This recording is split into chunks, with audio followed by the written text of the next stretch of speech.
오늘은 아마 처음이자 마지막이 될 수 있는 제 이야기를 적어보려 합니다. 저는 SNS도 하지 않고 주변에 도움을 청할 곳도 없어 평소 즐겨보던 여기 게시판에 글을 남깁니다.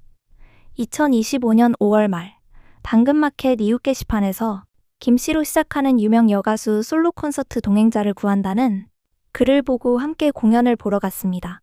자세히 쓰면 법적으로 문제가 될 수 있다네요. 당시 저는 직장 내 괴롭힘으로 퇴사한 뒤 구직급여를 받으며 자격증 공부를 하고 있었고 외로움을 달래고자 동행에 참여하게 되었습니다. 그렇게 알게 된 사람을 여기서는 가명으로 박재열라고 부르겠습니다. 전남친이라 하기도 역겹고 애아빠라 하기도 싫어서요. 공연 이후에도 연락이 이어졌고 결국 연애로 발전했습니다. 저는 30대, 그는 40대였습니다. 한국 나이 기준 박재현은 자녀가 없는 기혼자였습니다. 2014년경 중국 유학 시절 만난 중국인 배우자와 결혼했지만 한국에 온 뒤 배우자의 잦은 가출로 몇 년간 별거 상태였다고 했습니다. 그리고 2025년 1월경 완전히 정리하고 부모님 댁으로 합가했으며 배우자의 결혼 비자 문제로 인해 6월쯤 이혼을 마무리할 계획이라며 괜찮으면 기다려달라고 했고 저는 그 말을 믿고 사귀기 시작했습니다. 하지만 6월 말이 되어도 이혼 이야기는 없었습니다. 그래서 제가 직접 말했습니다. 언제 이혼할 건데? 6월이 끝나가는데 이혼 안 하면 헤어지겠다. 아무리 간통죄가 없다 해도 이건 엄연히 불륜이다. 더 이상 만날 수 없다. 그제서야 그는 합의 이혼 서류를 접수했고 8월 중순까지 숙려 기간을 갖기로 했습니다.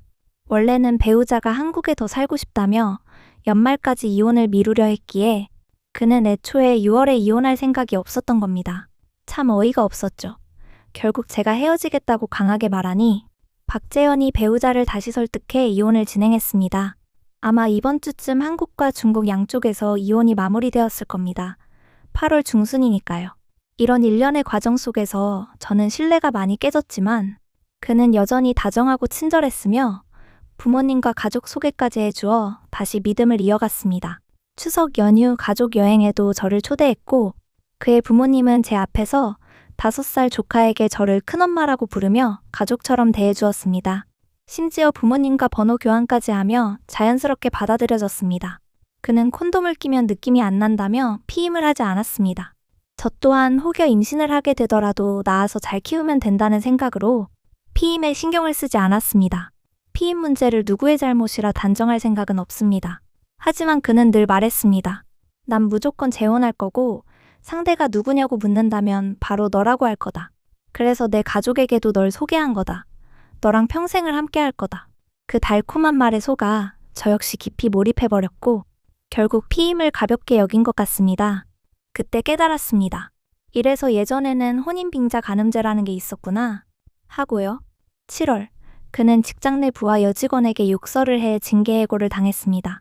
하지만 이후 고용노동부 판정으로 부당해고가 인정되어 장기 실업급여를 받게 되었습니다. 그는 실업급여를 받으면서 아버지 일을 돕고 지낸다 했지만 제가 임신 사실을 알리자 태도가 변했습니다. 책임지지 않으려 하며 저에게 낙태를 강요했습니다. 살면서 쉬어본 적이 없으니까 이번에 실업급여 받으면서 아버지 일 좀 도와주고 몇 개월은 편히 쉬고 싶다. 그의 말은 결국 실업급여 부정수급이었습니다. 가족 사업을 대가 없이 돕기만 해도 부정수급으로 간주됩니다. 제가 지적하며 알려줬지만 그의 대답은 뻔했습니다. 안 걸리면 돼. 고용노동부가 뭘 알겠어. 저는 결국 익명으로 녹취, 사진, 캡처를 첨부해 신고했습니다. 포상금은 필요 없었습니다. 다만 시간이 걸린다는 얘기를 들었는데 어쩌면 무시당한 것일지도 모르겠습니다.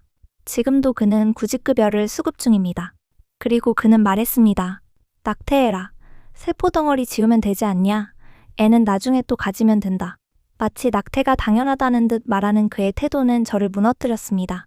낙태가 합법인 이유는 생명을 함부로 없애기 위해서가 아니라 여성 스스로 결정할 권리를 보장하기 위함인데 그는 그저 자신의 책임을 피하려고 이용하고 있었습니다.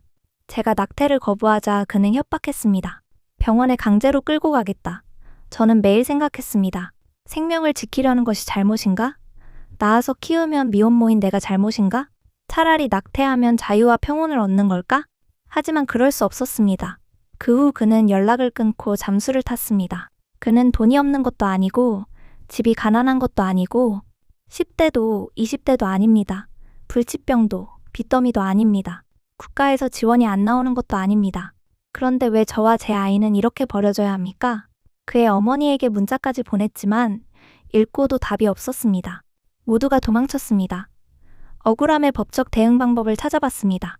낙태 압박과 욕설 녹취로는 처벌할 방법 없음 임신시키고 도망간 남자 처벌할 제목 없음 출산 후 미혼모 호적엔 아이가 올라가지만 친자 확인 소송을 해도 생부는 호적에 안 올라감 양육비 청구를 해도 강제하기 어려움 임신 출산 낙태로 인한 비용도 청구 불가능 생명은 둘이서 만든 건데 낙태하지 않으면 모든 책임이 여성에게만 지워지는 현실이 너무 답답합니다.